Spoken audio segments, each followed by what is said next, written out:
Welcome back to the big story. The Coalition for a Secure Driver's License putting a billboard up in the state of North Carolina, also New Mexico, there it is, and it's causing quite outrage from the Arab American community. The coalition is demanding a crackdown on those who receive driver's licenses and saying not enough is being done to prevent illegals from having a driver's license. With us now from the Coalition for a Secure Driver's License is Peter Gadiel, and on the other side of the debate, Dr. James Zogby, who is president of the Arab American Institute. Welcome to both of you.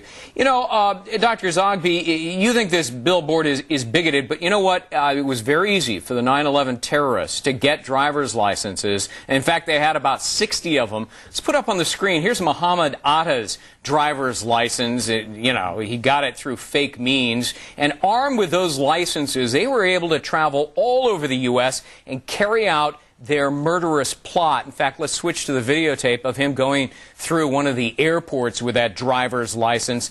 So doesn't the billboard simply tell it like it is? Don't make it easy for terrorists to get license. Actually, it doesn't. The billboard's misleading, it's irresponsible, and it's scapegoating.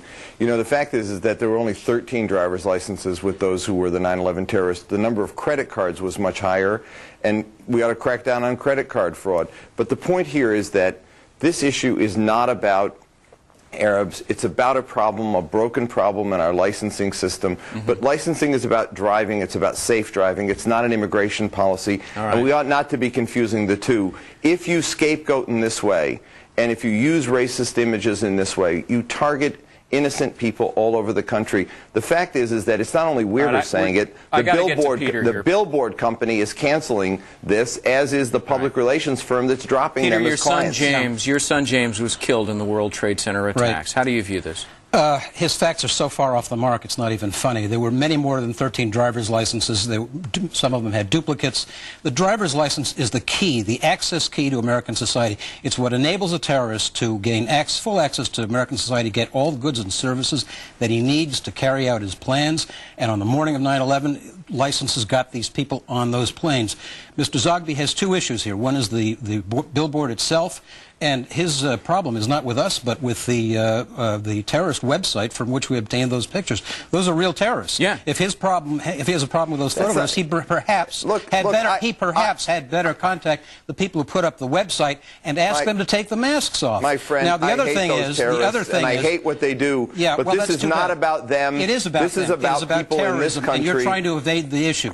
The issue is terrorism, and what you're trying to do is to make sure that anybody and everybody in this country, including illegal aliens and the unknown terrorists among them, can get driver's licenses. And it's precisely what will be the result of your policy. That is simply not true. And the fact is that your gripe is not with your gripe is now not with me, but with the PR firm that designed that ad that said now it won't have anything to do with it, and the billboard company that won't put those ads up. Because you and people like you have not absorbed what freedom of expression is. They understood that it was bigoted. You have brought an alien notion of freedom of speech. If you want to debate the broken driver's license system, we can have that debate. All right, gentlemen. You don't want the debate, and you've shut it down. I'm getting a hard rap here, so I got to shut this down. But Dr. James Zogby, Peter Gadiel, thank you both.